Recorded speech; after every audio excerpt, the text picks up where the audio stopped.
Hey guys, FishingBricks20. I was going to teach you today how to set up a Sump / Refugium. I clearly just set it up today. It's kind of foggy. I just set up the main display today.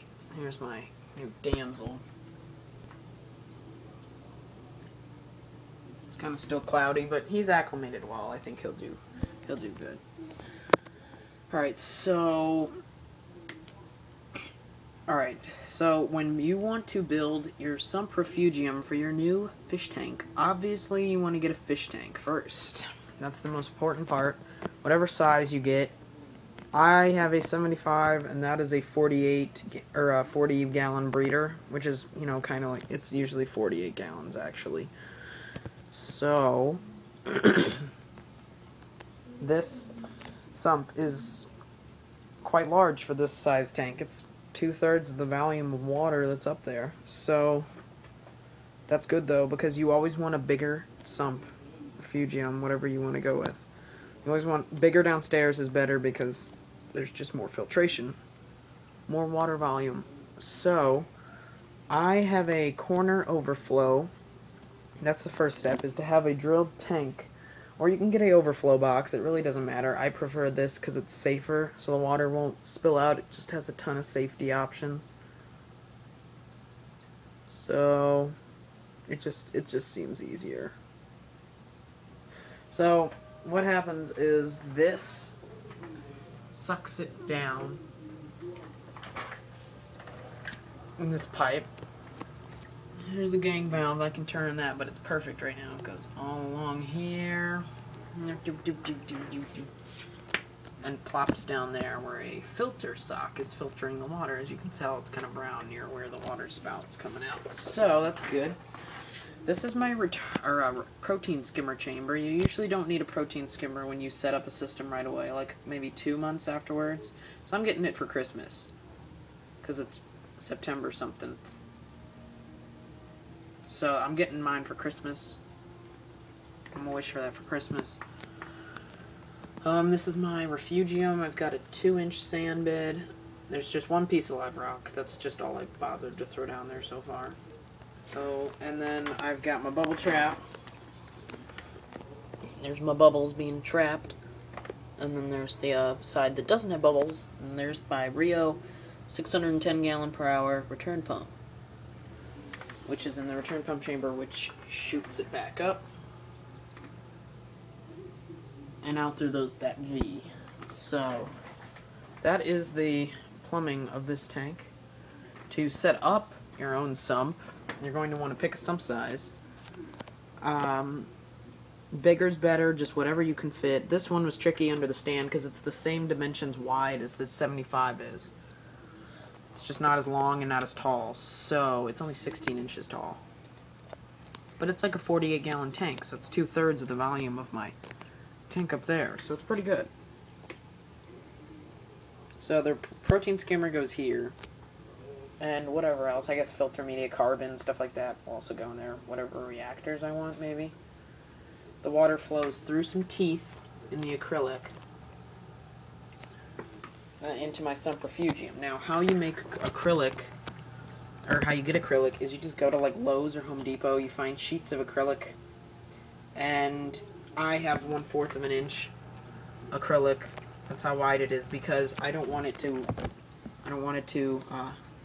do that because of the weight of the water, which it kind of is, but not that much, because they sell flimsier stuff, but this stuff's more expensive. But you want to get the more expensive kind, or else your walls will be like bent in because of the weight of the water.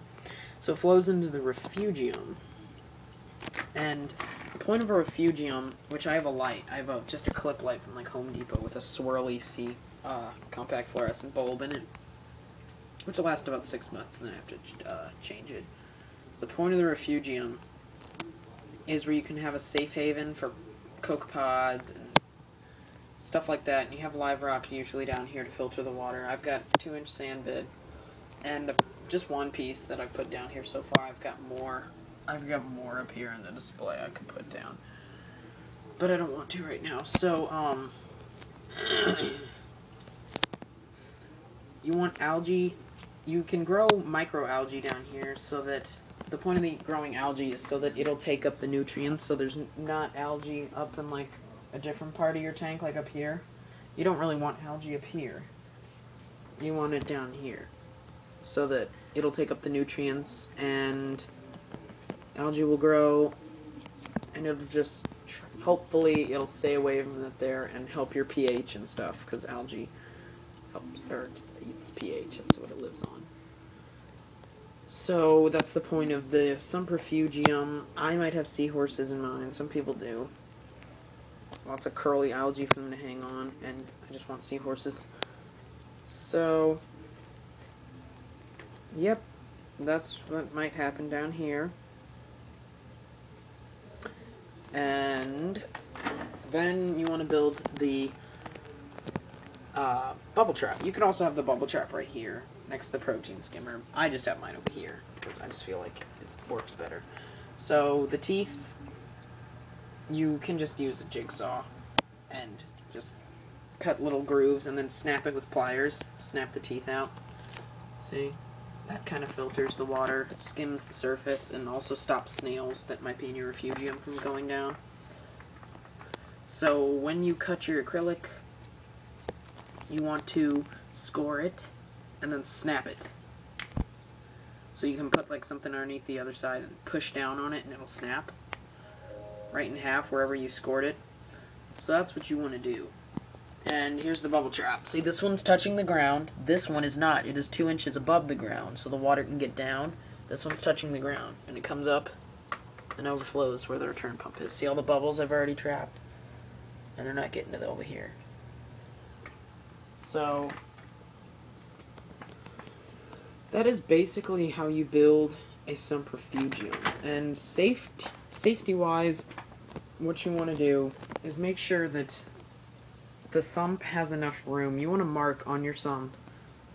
Mine's so big, I don't have to worry about this, but if you have a tinier sump and a bigger display, you want to make sure you mark on your tank where is the maximum water line, which is the line where the water can be at to be safely, so that if the electricity turned off like that and the siphon kept going, because it's gravity fed, not electrical, this would just fill up, and then this would go down to the point where it would stop the siphon because there's no more water without this overflowing.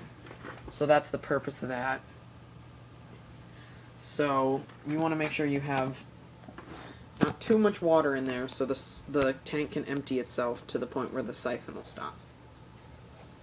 So that's a good way to do that. So thanks for watching. If you have any questions, comment, rate, subscribe. I'll be putting out more videos of an update of the 75-gallon system. So I'll see you guys later. Peace out.